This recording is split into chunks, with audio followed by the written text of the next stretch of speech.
Hello, I'm Gwen. Today I'm going to be reading two poems taken from this book, The Anglo-Indian Australian Story, My Experience. It is compiled and edited by Selma Phillips and Yolanda Montero. For the Anglo-Indian Aussie Week, for the Global Anglo-Indian Network, GAIN. The first poem is by Sandra King. Sandra's poem, 50 Years in Australia, 1972 to 2022, captures her family's half-century journey in Australia, weaving together reflections and memories that celebrate their heritage and life.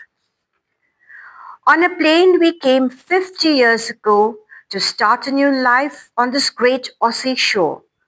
Mother led the way with her entourage, all of us descendants of the British Raj. Our eyes opened wide, we explored the nation. Vegemite and Tim Tams lived up to expectation. We found it easy as we all spoke English, but the Aussie slang was difficult to distinguish. We soldiered on and settled in well to perform our duties on this land we dwell. Mother was busy and went to bed late, for she's an amazing single mother of 8. She worked real hard and was always on her feet. At the end of the day, she must have been beat. She was always happy to look after her brood. She never complained, always in a good mood. In queue high I went and got such a fright. I looked all around. Everyone was white. How ya going? I was asked many a time. By bus, I replied, as I searched for a dime. Smokes and water fights, we had such fun. My eyes were peeled. I still looked for a nun. The years went by.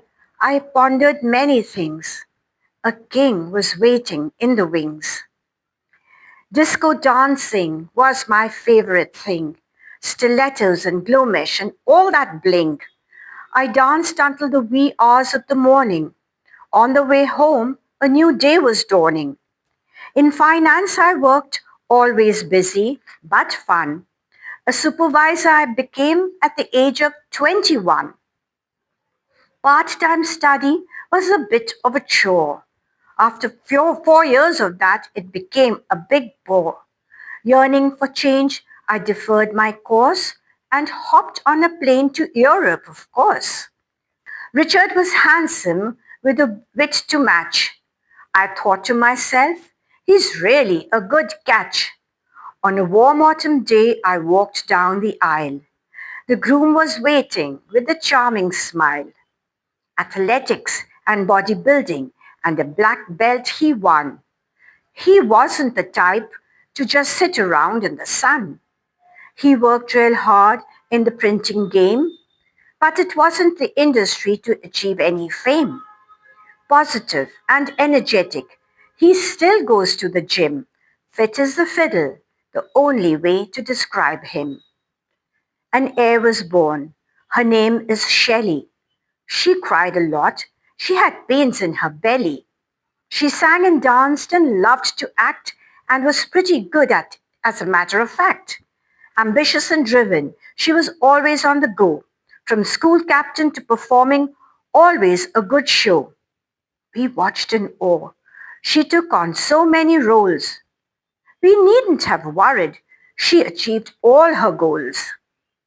Our boy was born meek and mild, a little bit shy, a cute, placid child. He observed the world quietly and clung to his mum.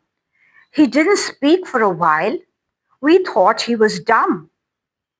He had us fooled as his mind was sharp.